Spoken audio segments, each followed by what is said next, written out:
Coucou les filles, j'espère que vous allez bien. Alors look particulier aujourd'hui, normalement au moment où cette vidéo-ci sera postée, on sera à quelques jours ou à quelques heures, je ne sais pas, d'Halloween. Et donc j'avais envie de marquer le coup.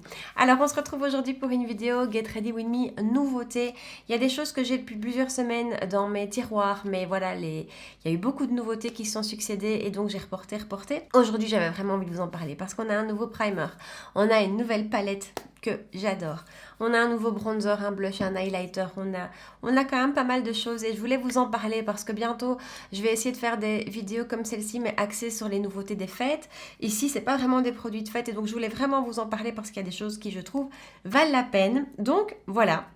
J'espère que ça vous intéresse, j'espère que ce genre de vidéo vous plaît. Si vous avez envie de voir comment j'ai fait ce make-up-ci et surtout les nouveautés dont je vais vous parler, restez avec moi. En avant. Alors, ma base pour les yeux est mise. On va directement attaquer avec le make-up des yeux. Et j'ai une nouvelle palette. À la base, je voulais vous faire une vidéo dédicacée à cette palette vraiment entièrement. Et puis en fait, il y a eu beaucoup de nouvelles sorties, tout s'est enchaîné et j'ai pas pu.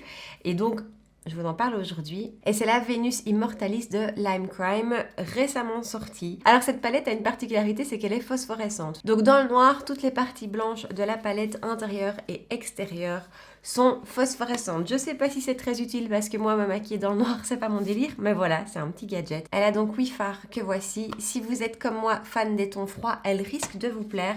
Je vous avoue que moi j'ai totalement flashé parce que j'adore les palettes à tons froids et je trouve que c'est quand même assez rare. J'ai mis une plombe à la recevoir. Je vais vous passer mes déboires avec le site qui les vendait, mais peu importe, elle est là. Je l'ai utilisée plusieurs fois et franchement, je l'aime beaucoup. C'est ma première palette de la marque, la première fois que je teste leur fard. Et pour celle-ci, en tout cas, je trouve qu'elle est très belle. Même si, en swatchant les teintes, on pourrait croire que c'est très peu pigmenté. En fait, à l'utilisation, tout se passe bien et il y a vraiment des belles choses qui ressortent. Donc, on va attaquer. Il y a dans cette palette deux indispensables, à savoir un crème et un noir. De quoi poudrer la paupière, de quoi faire un trait de liner.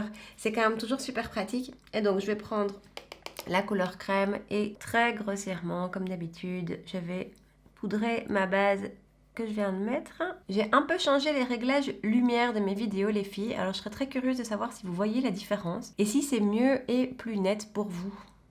Voilà, n'hésitez pas à me le dire. On va venir chercher la teinte qui est là, qui est un super beau gris. Le nom de cette teinte c'est H et c'est vraiment un super beau gris bien froid et je vais l'utiliser en couleur de transition. J'adore vraiment les couleurs grises, alors on dit souvent qu'avec les yeux bleus c'est pas l'idéal, mais moi perso, moi j'adore. Ça se travaille facilement, c'est pas du tout poudreux. En tout cas, ce fard-ci. Ensuite, je viens prendre la teinte ici qui s'appelle Unveil. C'est un super joli prune. J'en prends un tout petit peu sur mon pinceau et on va venir la mettre en coin externe. Alors, je vous ai pas dit ce que j'ai fait, mais je l'ai placé en coin externe et puis je l'ai ramené en creux de paupière. Pour ensuite venir chercher cette couleur-ci qui s'appelle Hail et que je vais appliquer au doigt parce que c'est un fard pailleté assez crémeux, très argenté, super beau.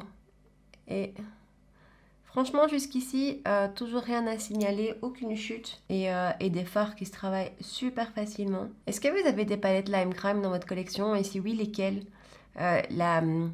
Une des dernières qui est sortie, la Grande Vénus, je connais plus son nom, avec des tons assez pastels, comme ça m'a toujours fait envie, j'ai jamais craqué. Ensuite, pour venir rejoindre les deux teintes, je vais prendre l'autre pailleté de la palette qui s'appelle Echo, qui est plus bronze qu'argenté, on va dire, et je vais venir le mettre vraiment sur le centre de ma paupière. Ensuite, je vais prendre un pinceau plus petit et je vais reprendre ma teinte prune du départ, Unveil, que je vais mélanger un petit peu avec Unseen, qui est vraiment noir. Et là, je vais me concentrer sur le coin externe pour le réintensifier un petit peu. Ensuite, un pinceau propre et la teinte qui est juste là, qui s'appelle Motte et qui est un lumineux satiné avec des sous-tons très légèrement rosés. Et avec ça, je vais juste venir passer sur les bords pour fondre un petit peu et pour faire juste un tout petit peu de lumière. Et on finit avec un pinceau plat avec la teinte noire qui est là et on va faire un ras de cils. Et enfin, avant de mettre les yeux entre parenthèses, je prends mon crayon Urban Decay, c'est le 24/7 Waterline, et je vais le mettre dans ma maquilleuse supérieure, en essayant de ne pas me crever un œil, et de ne pas dépasser non plus sur la paupière. Make-up des yeux en pause, vous remarquerez que j'ai pas encore mes sourcils, hein, parce que j'ai un nouveau truc à vous montrer aussi. Alors, primer, eh bien aujourd'hui je vais vous parler du Oil and Shine Control de chez Smashbox. Je l'ai depuis quelques semaines, mais non, je l'avais acheté en même temps que cet horrible fond de teint de chez Smashbox que j'ai adoré au départ, que j'ai détesté ensuite. Pour la petite update, je l'ai fait tester à une de mes amies qui a la peau normale, peut-être à tendance un petit peu mixte. Et même chose que moi, elle a adoré à l'application et puis en fait ça a été une catastrophe, elle s'est retrouvée avec des plaques de fond de teint, des plaques qui avaient un effet sécheresse un petit peu sur le visage. Je comprends pas ce fond de teint, j'espérais beaucoup mais c'était vraiment un total échec. Cela dit, je vous parle pas du primer, donc du coup lui je le mets au test depuis quand même maintenant plusieurs semaines et il est vraiment pas mal. C'est de nouveau un de ces primers avec lequel tout se passe bien. Il n'est pas trop matifiant parce que ceux qui sont trop matifiants je trouve ont tendance à me plucher et surtout à souvent avoir un mauvais contact avec le fond de teint en fait, et une fois sur deux ça fonctionne pas. Celui-ci est très bien, il contrôle mon sébum. Pas jusque minuit, hein, mais il a un bon contrôle et mon fond de teint tient très bien avec. Donc celui-ci par contre, je l'aime beaucoup. Contrairement au fond de teint, le primer, pour moi, est une réussite. Alors je ne fais jamais ça, mais là, j'ai un petit ami là qui est venu se taper l'incruste. Et donc je vais juste le corriger avant de passer au fond de teint. Et pour ça, j'utilise l'anti-cerne correcteur de chez Marc Jacobs, qui est quand même hyper pratique pour ça, et je l'aime beaucoup en anti-cerne aussi. Alors fond de teint, eh bien fond de teint, j'ai pas de nouveauté, incroyable mais vrai. Je vais donc utiliser le Infaillible de L'Oréal, qui est un fond de teint que j'adore, mais vu que vous le connaissez, on va pas s'éterniser sur son application, on va accélérer tout ça. Voilà, le teint est fait, c'est vraiment un fond de teint que j'aime beaucoup celui-là. Alors je vais corriger mes cernes parce que ça a beau être Halloween, moi j'essaie de faire un make-up qui sera pas un déguisement et j'ai les cernes bien noires pour le moment, donc je vais corriger ça avec le correcteur de chez Charlotte Tilbury. Donnez-moi des sourcils, je déteste me voir sans sourcils. Alors c'est pas vraiment une nouveauté, c'est une nouveauté pour moi, c'est le crayon à sourcils de chez NYX, mais j'avais vraiment envie de vous en parler parce que je l'aime beaucoup. Donc c'est celui qui se présente avec vraiment ce packaging très allongé et la couleur, la teinte qui se trouve ici. Moi j'ai la teinte Ash Brown. Vous avez d'un côté le crayon et de l'autre côté le petit goupillon. Alors à la base c'est pas vraiment la forme de crayon que j'apprécie. Moi je préfère ceux qui sont vraiment très très fins. Mais celui-ci l'est en fait. Donc il n'a pas l'embout crayon comme les tout fins que j'utilise en général. Mais il n'a pas non plus l'embout du Benefit qui lui est large et épais. Celui-ci est large et fin. Et donc c'est vraiment hyper pratique je trouve. Excellente tenue. Je trouve qu'il s'applique super bien et c'est hyper facile, c'est hyper rapide. C'est vraiment les sourcils faits en 2 minutes. Alors je continue quand même à utiliser certains jours mon trio Anastasia Beverly Hills que j'adore. Mais si vous voulez un résultat sympa, efficace et rapide, j'ai un gros coup de cœur pour ce crayon à sourcils. Bon du coup je finis et je reviens. Me voilà avec des sourcils, je revis. En fait, j'aurais peut-être dû le faire avec vous à la caméra pour que vous vous rendiez compte à quel point ça va super vite. Ce crayon à sourcils, pour moi, est super pratique. Il est vraiment canon. Alors, on va continuer avec les cernes. Eh bien, les cernes, j'ai pas non plus spécialement de nouvelles anti-cernes, si ce n'est celui que je vous ai présenté dans ma dernière vidéo, le Conceal and Hydrate de Makeup Revolution. Je le mets encore au test. C'est assez difficile à dire pour moi, cet anti-cerne, parce que je trouve que il a un magnifique rendu, vraiment, je trouve qu'il est très très beau, mais je trouve qu'il évolue assez mal sur moi sur la journée. Donc je fais différents tests, j'ai testé avec différentes crèmes hydratantes, j'essaye maintenant, voilà, de différentes techniques. Je vous tiens au courant, ce sera une update. J'ai vu des améliorations, hein, donc il y a des jours où je trouvais qu'il rendait mieux, mais c'est pas encore parfait. Mais je ne désespère pas, parce que tout le monde l'aime tellement que je me dis que je dois me gourer.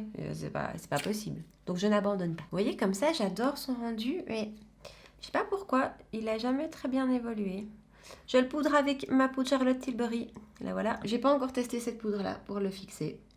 On va voir, ce sera peut-être le bon combo. Ensuite, on va finir les yeux avec mon petit pinceau boule que j'adore, toujours utilisé pour le ras de cils inférieur. Je vais prendre le petit gris, la teinte H. Je la mets en ras de cils. Ensuite, je prends la teinte qui est là, donc c'est Unveil, c'est ce magnifique prune, et je vais le mettre sur le côté extérieur. Je le ramène doucement au centre, mais pas trop quand même. J'ai envie de mettre un crayon noir en muqueuse aujourd'hui. J'ai plus fait ça depuis que j'avais 15 ans. Et ensuite, un pinceau plat et je reprends le magnifique argenté qui s'appelle Ale.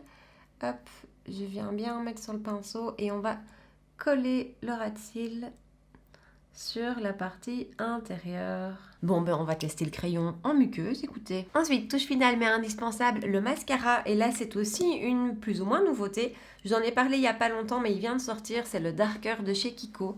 Et autant à la première application, je me suis dit, ouais, autant je l'adore en fait. Il allonge hyper bien, il fait des cils hyper longs et il ne bouge pas. Et ça, moi, j'adore. Voilà, le make-up des yeux terminé. Ce mascara est vraiment une réussite. Il sera encore mieux dans 2-3 semaines quand il aura un peu séché. Je sais pas si vous voyez ce que je veux dire. Il est encore un petit peu trop humide, je trouve, pour le travailler. Mais pour le reste, j'adore son rendu. Maintenant, j'ai 3 nouveaux produits à vous présenter. Et je les ai depuis longtemps dans mes tiroirs. Sauf que, comme je vous disais avec la palette, ça s'est enchaîné. J'ai pas eu le temps, mais il faut vraiment que je vous en parle.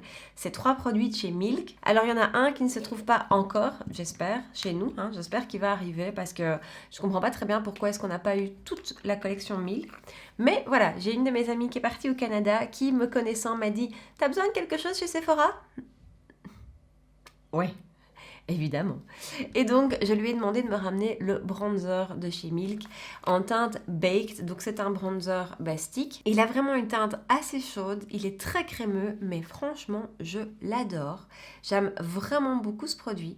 Alors, je l'applique avec un pinceau stippling qui est un petit peu gros. Il me faudrait un petit peu plus petit. Mais vous pouvez l'appliquer directement sur la peau. Vous pouvez l'appliquer... vous pouvez l'étaler au Beauty Blender aussi, pourquoi pas. Avec un pinceau classique aussi, ça fonctionne. Au départ, j'utilisais un pinceau classique. Je préfère juste, pour ce qui est tout ce type de produit-là, je préfère toujours les pinceaux stippling parce que je trouve qu'ils ont un rendu plus naturel. Ils fondent plus la matière au reste. Voilà, je trouve que ça a tendance à beaucoup moins faire de marque qu'un autre pinceau. Mais en tout cas, voilà, à vous de décider. Mais j'adore ce produit. C'est magnifique, c'est très chaud. Ça s'applique très bien. Et ça tient tout aussi bien et c'est ça qui est génial. Ça tient vraiment super bien. J'adore le rendu de ce produit. J'adore les produits crème en général. Pour la majorité des gens, l'idéal, c'est en été. Pour moi, pas. Alors, parce que c'est vrai que le rendu est super naturel et super lumineux. Moi, avec ma peau en été, c'est trop. Par contre, maintenant, avec les températures qui sont redescendues, il fait moins chaud, il fait moins lourd, il fait moins humide. Et donc, je peux me permettre plus facilement les produits crème. Et vraiment, j'adore. Je trouve que c'est un côté très naturel, très frais. Ça se fond au reste, beaucoup plus qu'une poudre. Alors, le blush, lui, par contre, il se trouve chez Sephora. J'ai pris la teinte Werk. J'ai hésité, il y a plusieurs teintes qui me plaisaient. Je voulais prendre un mini, mais Werk n'existait pas en mini. Donc j'ai pris le grand. Voilà Werk. Et là, c'est aussi hyper naturel. C'est voilà, c'est vraiment un rendu fondu, c'est vraiment un rendu naturel, un rendu bonne mine quoi. Alors je sais qu'il y en a beaucoup d'entre vous qui ont déjà craqué et qui les adorent. Et franchement, je vous rejoins. C'est vraiment une super chouette gamme de produits. Bon, en ce qui me concerne, je vais quand même venir poudrer le tout après, parce que là, je suis très lumineuse et vous connaissez ma peau. Mais si vous avez la peau sèche à normale, vous allez adorer ce genre de produit. Et si vous avez la peau mixte ou grasse comme moi, on va poudrer et ça va le faire. Alors, avant de mettre l'highlighter, je vais juste poudrer. Et pour ça, j'utilise la poudre Make-up Revolution dont je vous ai parlé dans ma vidéo sur la marque. La poudre à la coco, je l'aime vraiment beaucoup. J'utilise tous les jours. Et voilà, je la trouve très belle, très efficace et je trouve qu'elle ne plombe pas, elle n'éteint pas le teint. Et donc c'est pas le but ici non plus, on est content d'avoir un beau teint lumineux, on veut pas tout plomber. Et donc on va terminer avec l'highlighter. Lui par contre, je l'ai acheté en petit format. Alors l'highlighter est juste là.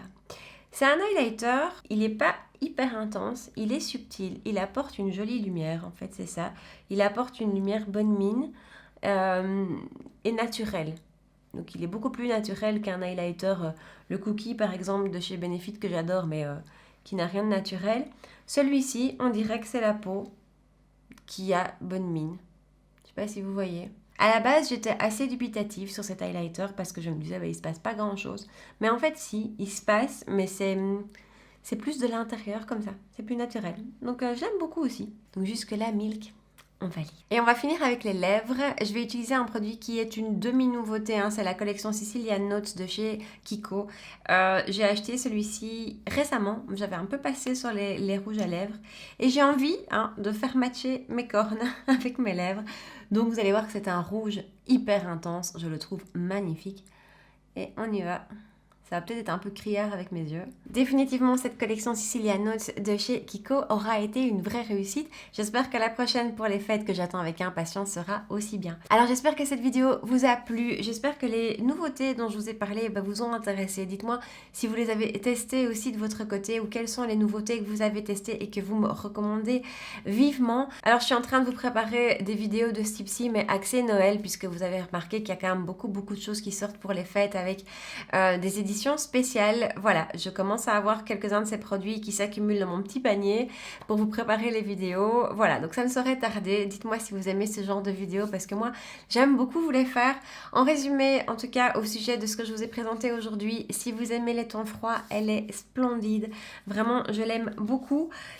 Les produits Milk sont un vrai coup de cœur pour un make-up naturel, un make-up de tous les jours. Je trouve que c'est vraiment super joli. Et pour le reste, que des coups de cœur, que des bonnes choses, que des super chouettes produits. J'espère que la vidéo vous a plu, que ça vous a intéressé. Laissez-moi tous vos commentaires en dessous de la vidéo ou rejoignez-moi sur Insta pour qu'on puisse discuter ensemble. N'oubliez pas de liker la vidéo avant de partir, de vous abonner à ma chaîne si ce n'est pas encore fait et je vous dis à très bientôt dans de prochaines vidéos. Ciao! Salut voisins!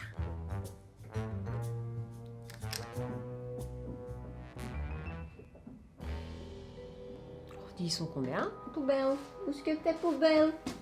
Tiens, allez là. Oh, mais et si tu fais des blagues et que tu changes de côté, ça va pas aller.